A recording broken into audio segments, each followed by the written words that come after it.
Hi everyone, this is Nick from Domazet Gaming, and today we'll be looking at a game in one of the most beloved franchises, Star Wars, Jedi Fallen Order.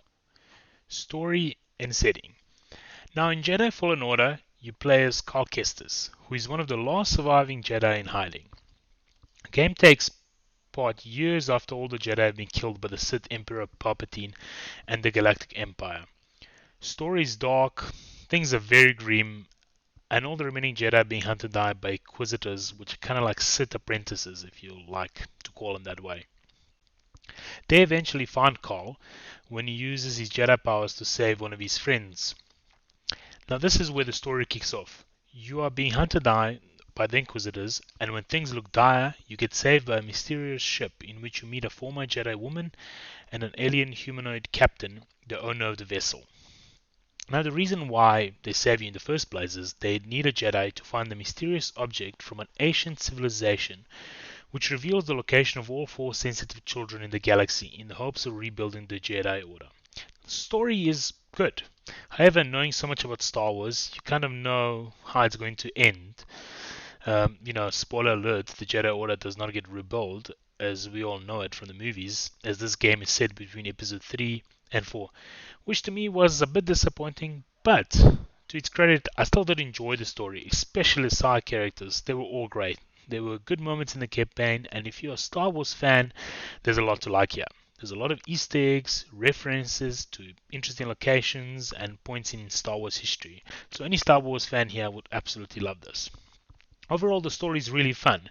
Even though you kind of know the ending, you still wanted to see how it plays out and keeps you pushing for more. It takes about 18 to 20 hours to finish the campaign, and I was really glued to the seat.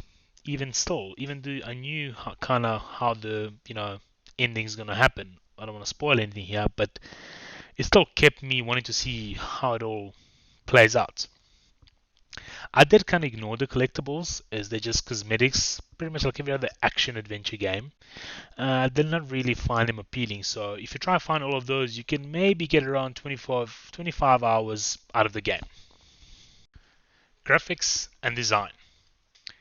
Now, I've played this game on PC with settings maxed out, and wow, I was so impressed. I can't even remember how many times I stopped to look at my surroundings, the environments.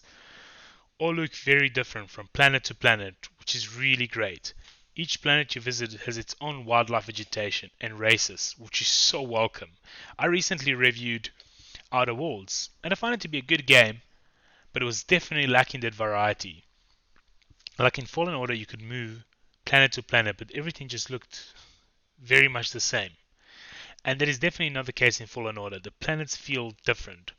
Also look absolutely fantastic. The graphics, the snow animation, the vegetation, everything, the water, the puddles, and really, really impressive.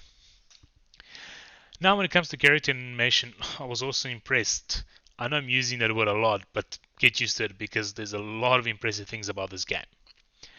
Now, as I was saying, character animation is done great from their eyes, mouth, hair, their clothes. Characters look just absolutely great and in detail, and so do the enemies you encounter. Really high quality stuff. Now, when it comes to graphics, this game for me hits all the right spots. There's really nothing to complain about here. I have experienced no technical issues, no frame drops or weird textures. The game runs beautifully and just looks absolutely incredible. Voice and sound. Let's start with sound first. Man, if you're a fan of Star Wars, you're going to absolutely love this. The sound when the lightsaber comes on, or when you're swinging and fighting, just sounds so right. It's brilliant. The sound of blasters and lasers shooting over your head while you're running, I mean, it's just impressive. Every time you parry a bolt back into enemy, it just feels so great. Same goes for music, which is just brilliant. Having the right music for those tense moments in cutscenes or big boss fights is spot on. And if you watch the Star Wars movies, you know it has absolutely legendary score. And the same goes here. It's really goosebump stuff. Voice acting is also really on par. I mean, they actually went and hired TV and movie actors for these roles, and then to deliver. Now, the main character, Cameron Monaghan, Carl Castus, does a good job with what he's given. He's a typical good guy. But it's the side characters that really shine here. Deborah Wilson does a great job as kind of a fallen Jedi struggling with her Force powers and, in between the dark side and the light side of the Force. But I feel who really steals the show is Daniel Roebuck as Captain Grease, who does a fabulous job. And of course, you have to mention the legendary Forrest Whitaker, who appears even for a short time, was just absolutely great. Gameplay. Now, when it comes to gameplay, this is a strange one. It takes a lot of components from different game genres. It is a very big focus on platforming, like a lot of platforming. That's when the game feels like Uncharted, even with the way the story is stalled. It is definitely an action adventure game first. But when it comes to actual combat, it feels like Sekiro or Bloodborne, with actually quite a challenging combat where you have to parry and try to break enemy stances, and your health goes down fairly quickly. Luckily for Carl, he has his side companion BD1, which is an absolutely adorable little robot who can heal you, take over the bots, and sabotage them.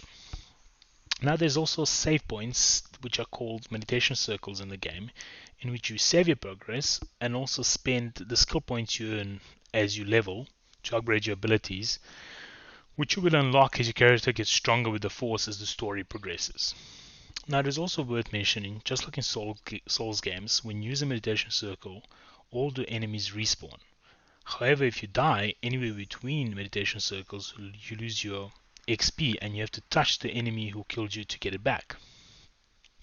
Now gameplay is challenging, but not as punishing as a Souls game, but it does keep you on your toes, which is really welcomed here. It's not just button mashing. However, once you get good and get a hang of it, it becomes actually so much fun and you do start to feel like a real Jedi. Now all of this sounds crazy. An adventure game with platforming, RPG elements and Souls combat sounds like quite a mess. But it actually works really, really well. Everything comes together so nicely and it delivers. A really fun, challenging gameplay with lots of puzzle and an interactive environment. In conclusion, overall, Star Wars Jedi Fallen Order is a really, really great game. I'm struggling to find the wrong things with the game. Only thing I could complain about, besides maybe kind of knowing where the story was going and knowing the ending, but even then, it still kept me intrigued and interested. Now, as a Star Wars fan, I mean, this is no brainer, and I know in the past we have been disappointed with movies lately and games when it comes to from the Star Wars universe. But this is definitely a great game and worth playing. I could not recommend it more to a Star Wars fan. Even if you're not a Star Wars fan, I would recommend this game. It has a great standalone story, good characters, really fun, challenging gameplay. It's not just a good Star Wars game, it is a really good game overall. And if you're looking for a good old school single player story game with no nonsense, then I would definitely consider getting this game. Thank you so much for watching, guys. Hope you enjoyed the video. Please subscribe and give it a like. Enjoy and see you in the next one.